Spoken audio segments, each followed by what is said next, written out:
새벽도에 아주 뜻깊은 의식을 거행하면서 하나님께 예배할 수 있게 되어서 정말 기쁘고 또 감사하기 그지없습니다. 성령과 지혜가 충만한 일꾼, 이런 제목으로 함께 말씀을 살펴보고자 합니다. 시작하기에 앞서서 우리 새해가 밝았습니다. 우리 모두 건강하시고 복 많이 받으시길 바랍니다.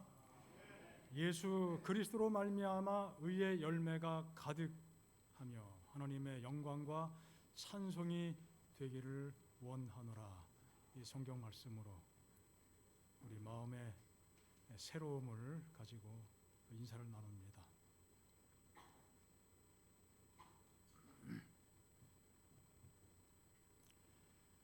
사도행전 6장에는 교회가 최초로 7사람을 선택해서 집사로 안수하는, 구별하는 그 장면을 기록하고 있죠. 이로 인해서 교회 혼란이 불식되고 교회가 더 크게 힘을 얻고 부흥하게 되는 장면을 여기 기록하고 있습니다. 오늘 두 분의 성도님에게 집사 안수를 거행하는 특별한 안식일을 우리가 함께 보내고 있습니다. 정말 감사하죠? 정말 기쁜 일입니다. 오남교회에 새로운 일꾼이 늘었다는 점에서 매우 고무적입니다. 신앙적으로 잘 자라고 있는 성도들이 있다는 점 또한 감사한 일입니다. 그로 인해서 교회가 더욱 힘을 얻게 된다는 확신을 가지고 우리는 이 안식일에 하나님을 찬양하며 예배합니다. 이 시간 사도행전 6장의 말씀을 살피면서 새롭게 집사 안수를 받는 두 분과 우리 모든 오남교회 성도님들, 그리고 이미 다른 교회에서 집사로 또 피택되었지만 또 새롭게 우리 오남교회 출석하시면서 집사로 정식으로 부름받게 된 또 다른 두 분이 있습니다. 또 그분들, 그리고 우리 재림교회는 우리 교회 행정 그 지침이 그렇습니다. 일반 장로교회에서는 한 번 장로는 영원한 장로, 은퇴할 때까지. 한 번 집사는 뭐 영원한 것은 아니고 장로 될 때까지 계속입니다. 그러나 우리 재림교회는 해마다 신임하게 돼 있죠. 그래서 마음을 다시 한번 새롭게 다짐하고 헌신합니다. 그래서 새로 집사님으로 부름받으신 분들, 또 더 나아가서 우리 모든 장로님, 집사님들 마음을 다시 한번 또 주님께 드리면서 새롭게 마음을 확인하고 헌신의 마음을 다짐하는 그런 안식일이 되기를 소망합니다. 아시다시피 사도행전 6장에는 이 땅에 교회가 시작되면서 처음으로 7사람에게 집사 직분을 위임하는 장면이 나옵니다. 약속하신 성령 하나님의 역사로 교회가 폭발적으로 성장했습니다. 매우 희망적인 국면을 맞이한 것이죠. 나사렛 출신 촌사람이 이끄는 새로운 신앙 운동이 많은 대중의 관심을 끌었습니다. 하지만 예수님께서 십자가에서 죄수로 처형을 당하면서 그 미약한 운동은 영원히 사라질 것 같은 위기를 만나게 되었습니다. 그렇게 될 것처럼 모두가 여기게 될 수밖에 없었죠. 하지만 예수님의 부활과 승천 이후에 성령의 특별한 역사는 교회에 큰 활력을 불어넣어 주었습니다. 이 교회는 자연스럽게 예루살렘이라고 하는 그 특정한 장소를 중심으로 시작이 되었죠. 교회는 놀랍게 부흥했습니다. 하루에 때로는 3,000명씩 회개하고 침례받게 되는 일들도 생길 정도였습니다. 그런 중에 교회는 감당해야 될 많은 일들이, 새로운 일들이 생겼습니다. 그러다가 교회는 예기치 못한 문제를 만나게 되었습니다. 당시 교회가 행하는 중요한 활동 중에 하나가 구제하는 사역이었습니다. 사도행전 6장에 보면은 이 구제 사역에서 소외된 계층이 생겼습니다. 헬라파 유대인들이라고. 헬라 땅, 헬라 지역에서 태어나서 헬라 말을 사용하고 헬라의 문화와 관습에 익숙했고, 그래서 히브리어에 익숙하지 못했던 헬라파 성도들이 그 구제 활동에 소외감을 느끼게 되었습니다. 유대 땅, 소위 팔레스타인에서 태어나서 거기서 살고 히브리 말을 사용하던 히브리어, 아람어 같은 계열의 말입니다. 그렇게 살아가던 히브리파 성도들에 대해서 원망과 불평을 쏟아놓았습니다. 아마 교회 주도적인 리더 역할을 하는 사람들은 히브리파 사람들이었던 것 같고, 일반 성도들 중에 헬라파에 속한 사람들이 꽤 있었던 것으로 이해가 됩니다. 교회가 난처한 상황을 직면하게 된 것입니다. 일부러 고의적으로 그렇게 한 것은 아니겠죠. 그러나 하다 보니까 뭔가 부족한 부분이 생긴 것이고 빠뜨리는 부분이 발생된 것입니다. 어쩌면은 원활하지 못한 의사소통 결과로 생긴 것일 수도 있겠죠. 언어 소통에 조금 문제가 있었을 수도 있겠습니다. 자, 그런데 그 문제를 어떻게 해결했습니까? 하나님께서 그들에게 지혜를 주셨습니다. 그 사역을 전담할 7사람을 선택했는데, 그래서 그들을 통해서 그 사역을 계속 효과적으로 이끌어 갑니다. 그런데 7사람 이름이 여기 언급이 되어 있는데 그 모든 사람들의 이름이 다 헬라식 이름을 가진 사람들이었어요. 적어도 그 중에 다수는 헬라파 유대인들이었다는 것이고, 그 당시에 지금도 그렇죠. 우리나라에는 그런 일이 많지 않지만 한국 사람이 미국 가 살게 되면은 한국 이름도 가지고 있고 또 미국 이름도 가지고 살고 그런 일이 비일비재합니다. 심지어 우리 한국에도 그런 일들이 있습니다. 그런 걸 볼 때 여기 모든 사람들이 다 헬라 사람들이었다, 헬라 문화권에 사는 사람들이었다 단정할 수는 없지만 적어도 상당수는, 어쩌면 거의 다 그렇게 될 수도 있습니다. 히브리파 사람들은, 히브리 이름을 가진 사람들은 하나도 없어요. 뭔가 그러니까 소외계층에 처했던 사람들의 마음을 품어주고 배려하는 입장에서 아마 그런 선택을 하지 않았을까, 그렇게 생각을 하게 됩니다. 그런 일을 통해서 원망의 소지를 불식시킨 것이죠. 자, 이런 해결 방식을 통해서 서로 간에 가지고 있었던 의심과 불만이 다 사라지게 되고 잠재우게 되고 교회가 연합하는데 큰 힘을 얻게 되었습니다. 이후에 이 집사의 직분은 교회 안에서 신속하게 정착이 됐습니다. 바울의 편지서들에 보면은 집사 직분에 대한 언급들이 나오는 것을 보게 됩니다. 잠시 분열과 어려움을 직면했지만 예루살렘 교회는 이 지혜로운 선택을 통해서 이 위기를 도약의 기회로 삼을 수 있게 되었습니다. 7절 말씀이죠. 하나님의 말씀이 점점 왕성하여 예루살렘에 있는 제자의 수가 더 많아졌다고 그랬어요.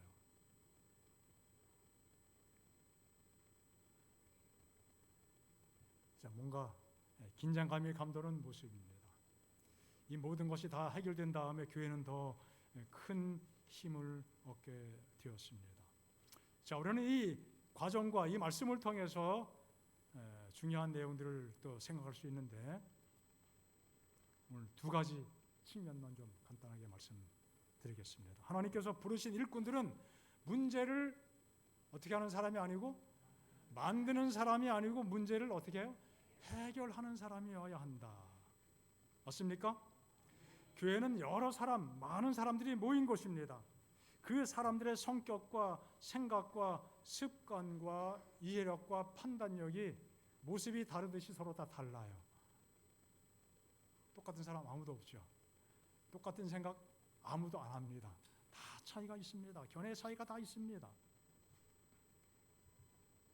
어떤 사람은 이것을 좋아하지만 또 다른 사람은 또 다른 것을 좋아합니다. 다양한 상황에서 우리는 늘 그런 생각의 차이를 느끼게 되고 그것을 또 조율하며 살아가게 됩니다. 자,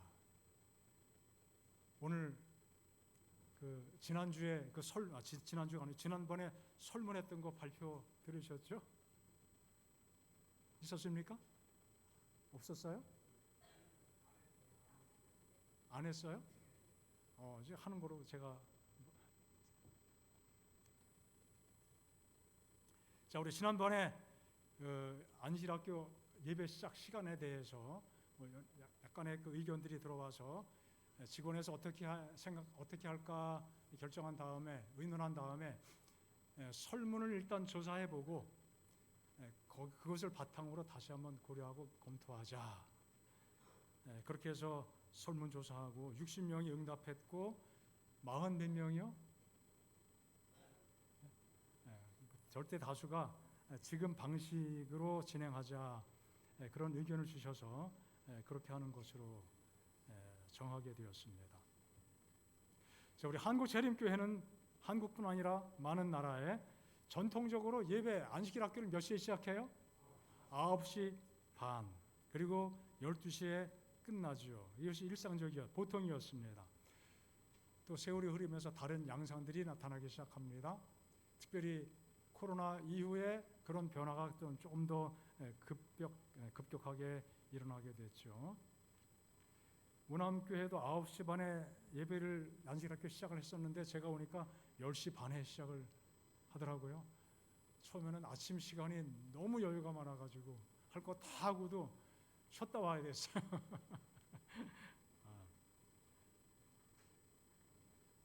자, 그러나 이제 또 다른 의견들이 있고 필요에 의해서 30분을 앞당기게 됐죠.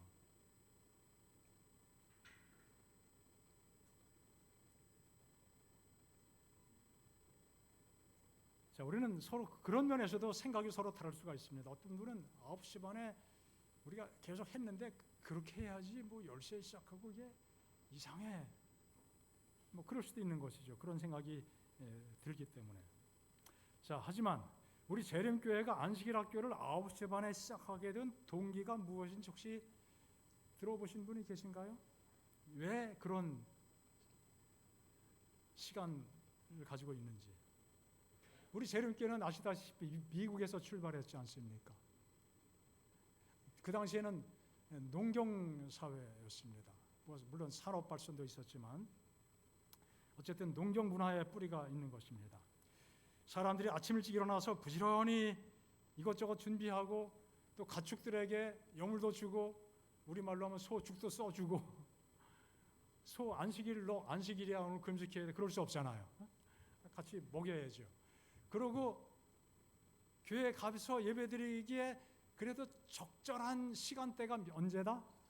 9시 반이다. 뭐 이 정도면 뭐 아주 빠르지도 않고 늦지도 않고 적절한 시간이다. 그래서 9시 반을 결정했다고 하는 것이죠. 그것이 정설입니다. 뭐 성경에 9시 반에 예배 시작해라 없잖아요. 예언의 시내도 9시 반에 안식일학교 시작해야 된다. 그렇지 않습니다. 지금도 더운 기후를 가진 나라는 훨씬 더 일찍 시작합니다. 뭐 8시 반, 9시. 저도 필리핀에서 공부할 때 9시에 시작했던가 이거 굉장히 빨리 시작해요. 빨리 시작했다고 더 빨리 끝나느냐? 그것도 아니에요.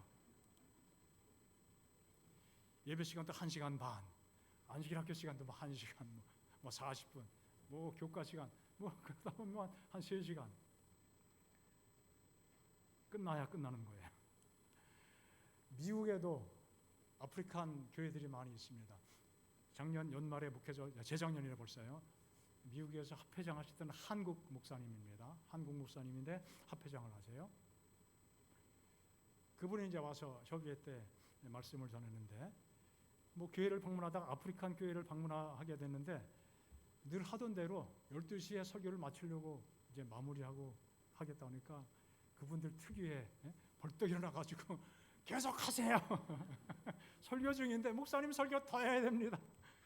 설교 준비한 것 다 마치고 끝내려고 했는데 그래서 한 30분 더 밀려서 설교를 했다는 이야기를 들었습니다. 자, 우리가 그런 교회에 참석하면 우리 신앙이 좋아질 것 같아요? 나빠질 것 같아요? 말씀을 더 많이 들으니까 우리 신앙이 더 많이 좋아질까요? 아니면은 시간이 많이 지나니까 갑갑해가지고 뭐 교회가 있다우 교회가 있어. 상황은 다 개인마다 다르겠죠. 저의 아들 내외가 영등포교회 출석합니다. 마포에 살면서 출근은 여의도로,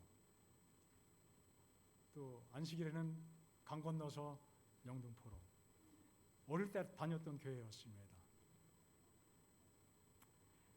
아직 이 아이들이 신앙적으로 철이 없어서 졸리면 푹 자고 결석도 하고, 일어나서 가면은 또 지각도 밥 먹듯이 하고 그런데 그 어른들이 우리 아이를 잘 이해합니다. 서로 친숙하고, 그래서 신앙적으로 이끌어주기 위해서 안식일 학교 부교장을 맡겼대요. 제가 부교장. 어쨌든 그런 과정을 통해서 신앙에 자라기를 기대하고, 교회도 그런 기대를 가지고 이 아이를 잘 세워주기 위해서 그렇게 선택을 한 것으로 이해가 됩니다. 그런데 최근에 들리는 소식에 의하면은 애들이 9시 반까지 교회에 나오는 게 아주 힘드니까 교인들이 의논해서 우리 교회도 10시에 시작하자. 이 두 애들 때문에 전 그래서 미안하기도 하고 감사하죠. 인원이 그렇게 많은 교회는 아닙니다만, 그래도 그 어른들이 그 젊은 세대 보니까 젊은 세대가 여기저기 다 떠나고 별로 없어요. 이 아이들을 위해서 그렇게 배려했다는 것이 참 감사하고 미안하기도 합니다. 만약 그런 결정 과정에서 어떤 사람이 강력하게 말이 되냐고, 왜 시작 시간을 왜 걔네들 때문에 바꿔야 되냐고 문제를 제기했다면은 아마 불가능했을 것이었습니다. 충분히 서로 이해하고 수용했기 때문에 가능한 결정이었습니다. 시골에 어르신들만 모이는 교회는 굳이 이런 선택할 이유가 없죠. 더 일찍 모여도 괜찮을 거예요. 그런 측면에서 문제가 생겼을 때 해결하려고 한다면은 어떤 방법을 동원해서든지 해결이 가능하죠. 서로 마음을 합치면서 원칙을 깨는 것이 아니라면은 얼마든지 가능한 일입니다. 그런 마음을 가지고 우리가 함께 협력하는 것이 필요하다는 사실을 말씀드리고, 우리 새롭게 봉사의 길에 조금 더 깊이 발을 담그시게 되는, 여전히 집사님처럼 봉사를 많이 하세요. 함께 협력하시고, 우리 모두가 또 함께 이런 마음을 가지고 함께 섬기며 살게 되기를 바랍니다. 자, 또 한 가지, 두 번째입니다. 하나님께서 부르신 일꾼들은 성령과 지혜가 충만한 사람, 그리고 칭찬받는 사람이었다고 그랬잖아요. 성령과 지혜가 충만하면은 칭찬받게 되어 있습니다. 7 집사님들이, 7 성도들이 이런 마음을 가지고 살아왔고 칭찬받는, 인정받는 사람이었습니다. 집사 선택의 기준을 그것으로 삼았어요. 충만하다, 꽉 찼다는 것입니다. 그릇에 물이 찰랑찰랑 가득 찬 것입니다. 성령께서 우리의 마음속에 가득 임재해 계신 상태를 연상하게 합니다. 성령의 지배를 받는 사람이에요. 성령의 인도를 따라 사는 사람이었습니다. 성령께서 지혜로 이끌어 주시는 사람들이었습니다.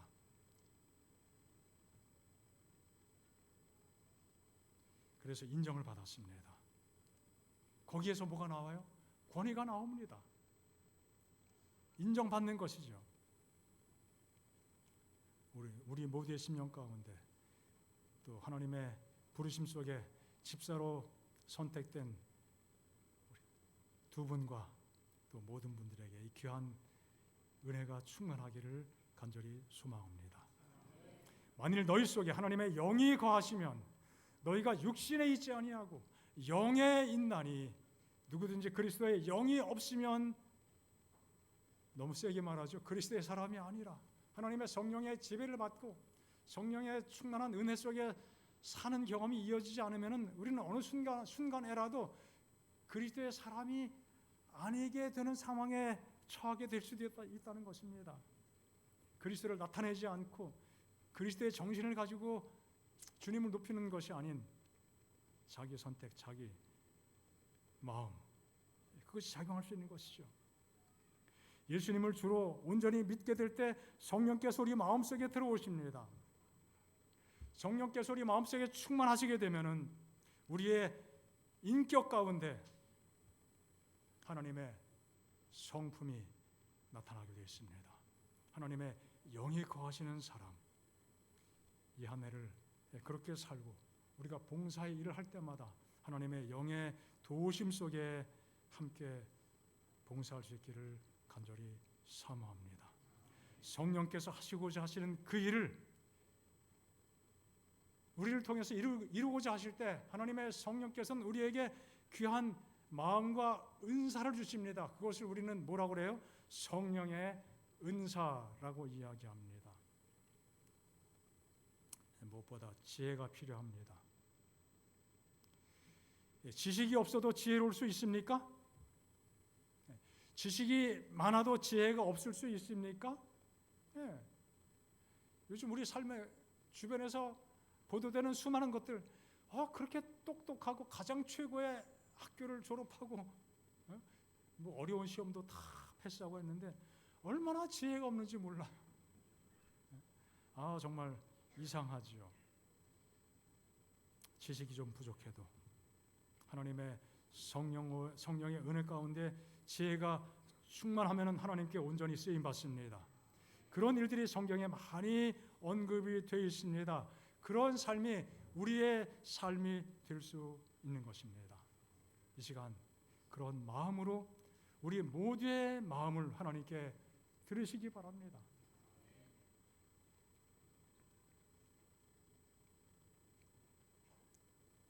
오늘 두 분을 집사로 세우고 안수하게 된 것 정말 귀한 일입니다. 노영욱 집사님, 이제 박미선 집사님, 이제 정식으로 집사의 반열에 들게 되었습니다. 우리 두 분을 통해서 우리가 함께 읽었던 성경 말씀에 그 모습을 볼 수 있지 않습니까?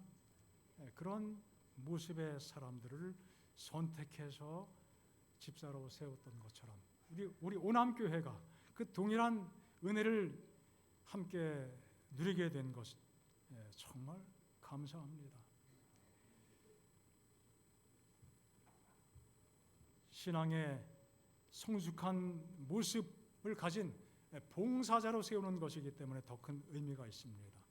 여러분, 교회의 사명이 무엇입니까? 영혼을 구원하는 것이죠. 영혼 구원을 우리가 아이를 낳은 것으로 자주 묘사합니다. 자, 한 가지 그런데 아기를 낳는 것이 중요하죠.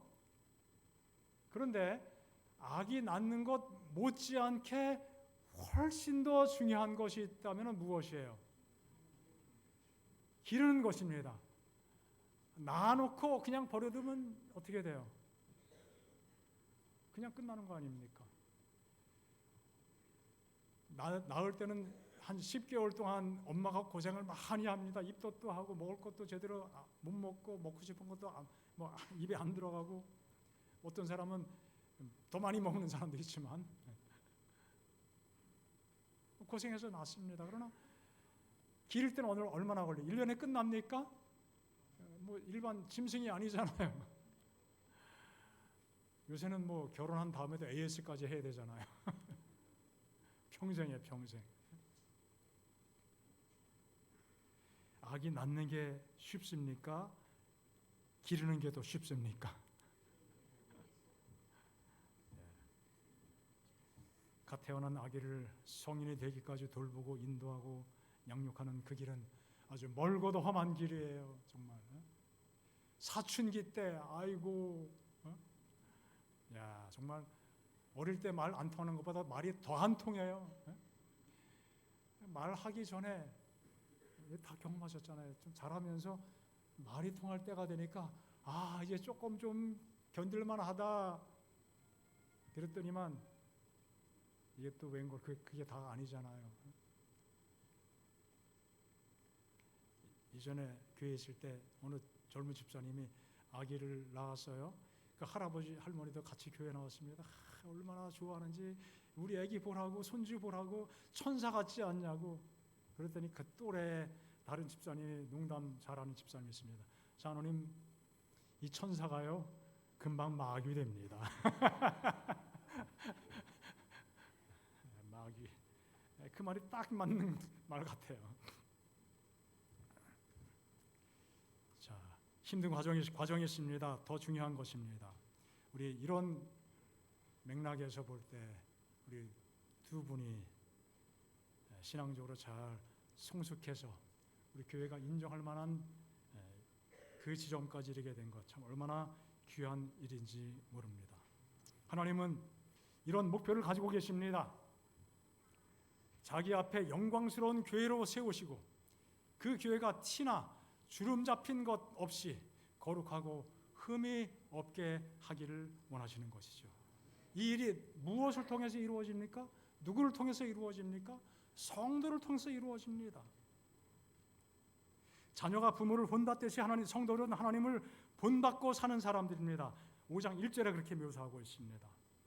그들은 어둠에 참여하지 않고 죄를 버리고 말씀에 순종하면서 빛에 거하게 됩니다. 하나님을 항상 찬송하고 특별히 가정에서 부부간에도 서로 사랑하고 복종하면서 그렇게 연합하여 살게 되는 그 과정을 통해서 교회가 어떻게 되는 거예요?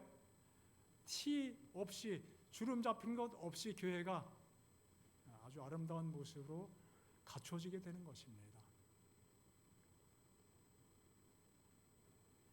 속에 셔츠를 입습니다. 귀찮아요. 입고 벗으면 또 빨아야 돼요. 빠는 게 전부가 아니어서 또 뭐 해야 돼요? 다림질해야 돼요. 또 그렇다고 또 안 할 수도 없죠.